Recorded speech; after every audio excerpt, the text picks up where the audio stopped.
Welcome back. Okay, from football to soccer, the fall sports season is well underway for kids, and that means plenty of practice with some wins and some losses along the way.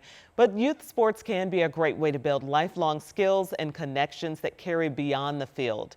Here to talk about that is Tami Silverman, who's the president and CEO of Indiana Youth Institute.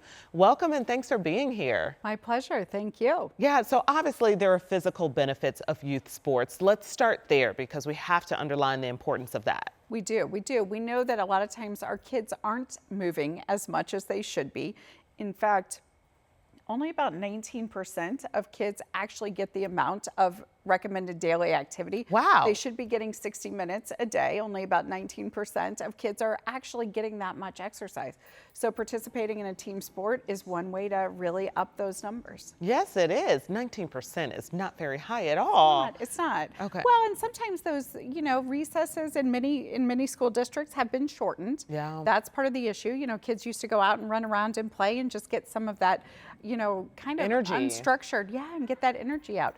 So now with some of those times being condensed, we need to look for other ways to make sure our kids are really physically moving. Yeah, and I heard you say unstructured play. I know it's supposed to be really good for children. Absolutely. There are also a lot of other benefits like academic success.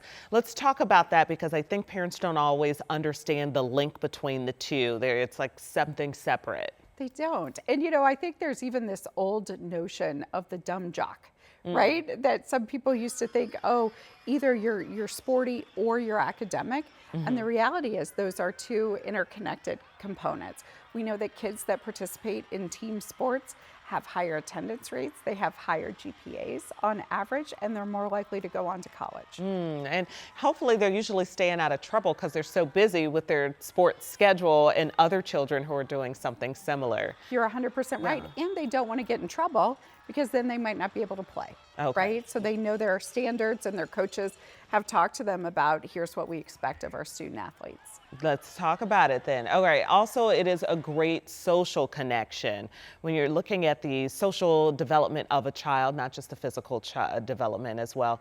How do you see that play out in children? Well, we see that on a team, you don't pick your own team, right? Yeah. So you sound like you don't relate do that. to that. You don't do that later in life either. You don't pick your own team. It's true. So then kids are put together in groups of other students that they have to learn to get along with. They have to learn, how are we going to work together to be successful? How are we going to learn together? How are we going to win together? And how might we lose together? And that's a great learning environment. Team communication, team cooperation. How do they interact with one another is a big deal for them to learn, and it carries forward. And you end up building some lifelong skills that can be crucial for children. What are some of the other things that you end up seeing? Yeah, so first of all, we see discipline, right? A lot of team sports, you think about you need to show up on time, you need to make sure that you run the drills, you need to listen to a coach, which isn't a family member, right? Which is also an important skill for kids to learn. You have to have all your stuff prepped. I remember one time my son we went all the way to a game. He was a soccer player and he had the wrong color uniform, right? There you go. Normal kid activity, but a big learning moment for him. And he couldn't play? Correct. He ended up borrowing a jersey. It was too tight. It was really uncomfortable, right? Yeah. All these things. Had to learn some problem-solving skills and got around it. Yes, and so you learn the discipline, you learn the cooperation, you learn teamwork, which again is something that all of us need for the rest of our lives. Yeah, and certainly how to operate within a social circle, within a social community. I do remember being on a team, and I do also remember being the reason why the team lost. and that's what I was going to lend itself to. Like even in the tough moments, that's what's building character and building experiences. It was 7th grade basketball, you all. It didn't go as well. And my basketball career stopped at 9th grade.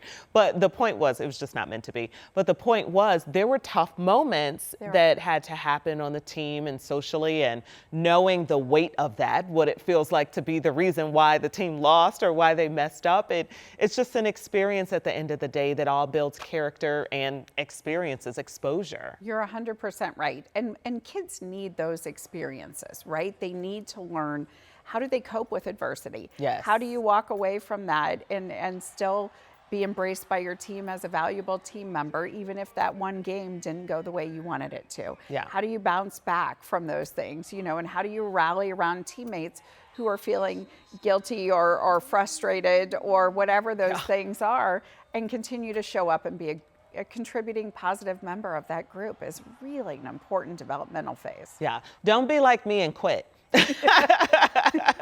Just joking. I mean, I did quit, but it was for a good reason. It just wasn't meant to be. Okay, let's also talk some barriers for kids wanting to play sports. What can be some barriers that prevent them from doing that? Well, right now we know that some of those barriers are financial. There's been a really large movement on team sports and kind of the pay to play of sports, and that can leave a bunch of kids out, right? Most often school sports are a little more accessible. So we need to make sure that there is an avenue with all these benefits for kids. We need to make sure there's an avenue for every child who wants to play a sport. It's not for everyone, but for every kid that wants to, we need to make sure there's an avenue for them to do so. Absolutely, absolutely. Okay, and what can we do to help keep kids from quitting, and what can be done to kind of help support children in that sense? Okay, the reason why it happened is because we went to 2-a-day practices, everybody. I was like, no. This is too involved. I'm not doing 2-a-days. Well, but how can we help other people not quit? You got it. You got it. I think this is the number one reason, just exactly that type of thing. When kids stop playing sports, their number one reason, can you guess? No, is what? It's not fun anymore. It's not fun anymore. Yeah. So kids are showing up wanting to be with their friends. They're wanting to have a good time. They know it feels good to be active. They want to feel accepted. They want to feel like they belong. And sometimes we as adults put a little too much pressure on them. Yeah. Whether it's 2-a-day practices or the intensity of we've got to win. Kids want to show up and have fun, and they get all those great benefits. Sometimes we as adults are the ones that push them out of it. That makes a lot of sense. Yeah, I was there. I was like, okay, school is already at 7:30 a.m. Right, I was like, 5 a.m. I'm just here to have fun. It was just not for me. It's you and everyone else. So again, we want to make sure kids can have a good time playing sports. Yeah, who knows? If they had done a 6 a.m., a 3 p.m. practice, I could have been in the WNBA. Tami, thank you for being here. My pleasure. We certainly appreciate it. We have more info on the Indiana Youth Institute and some of the data that you can see there, and maybe even some help for your own parenting journey at WTHR.com/Parent Squad.